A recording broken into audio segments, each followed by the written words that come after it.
Bonjour, bienvenue chez Acton Injection. On est spécialiste en réparation de fondation et réparation de fissures de fondation aussi. Aujourd'hui, je vais vous parler d'un travail qu'on fait, c'est-à-dire une réparation de fissures de fondation, mais de l'extérieur. Première étape qu'on fait pour réparer votre craque, c'est qu'on doit creuser un trou jusqu'à la foutine de votre maison. Donc, pour vous expliquer ce que c'est, ça c'est votre mur de fondation et votre foutine est là. Le bon mot en français, c'est semelle de fondation. Donc, on a creusé jusqu'à la semelle avec une machine comme celle-ci. On met des plywood sur le gazon. La machine est assez légère, ça fait pas trop de dommages, puis ça passe à peu près n'importe où. Donc, une fois que mon trou est creusé, là à ce moment-là, vous voyez la craque est ici, elle descend jusqu'à la foutine.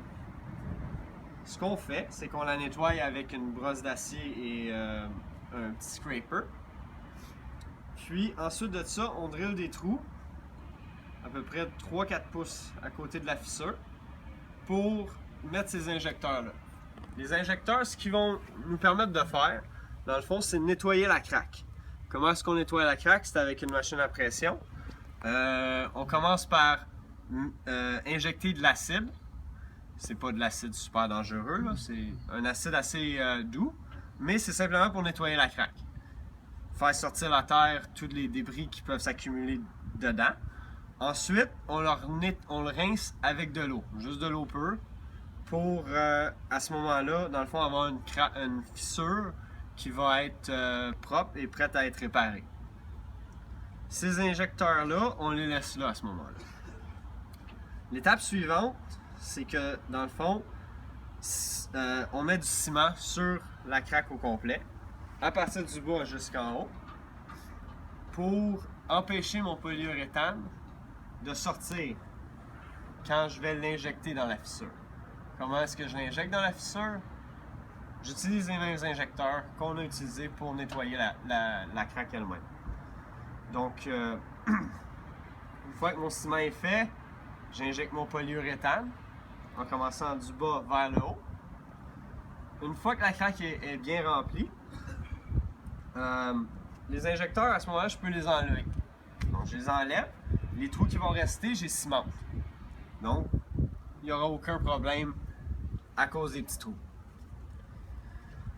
Ensuite de ça, l'étape suivante, puis ce qui fait des miracles, c'est l'application de 3 membranes imperméabilisantes par-dessus cette craque-là. Donc, on a notre polyuréthane qui est dedans, qui va prévenir l'eau de rentrer dans la maison, mais en plus, on met des membranes pour s'assurer que l'eau passe vraiment pas. Les membranes qu'on met. Donc, on commence par l'Aquabloc qui est ici, qui est un caoutchouc imperméabilisant. C'est liquide. Ça va sécher avec le temps. La deuxième membrane qu'on prend, c'est la Blueskin qui est ici. Donc ça, c'est un peu plus rigide. Puis ça va aller se coller par-dessus l'Aquabloc. Puis, pour terminer, on a la membrane Delta. Comme vous pouvez voir, elle est un peu gaufrée. Ce que ça permet de faire, c'est un jeu d'air entre votre fondation et le sol. Donc, la pression sur la fissure elle-même est réduite.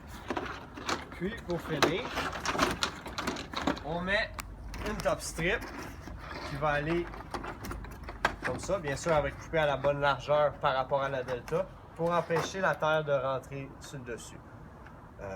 L'eau va rentrer quand même, mais l'idée de ça, c'est que l'eau descende jusqu'à votre footing et aille dans le drain français. Bon. Ensuite de ça, tout ce qu'il nous reste à faire, c'est de remplir le trou. Puis, vous attendez un peu que la terre descende, que ça se tasse, puis vous êtes prêt à refaire votre gazon. Merci beaucoup de faire affaire avec Acton Injection. Bonne journée.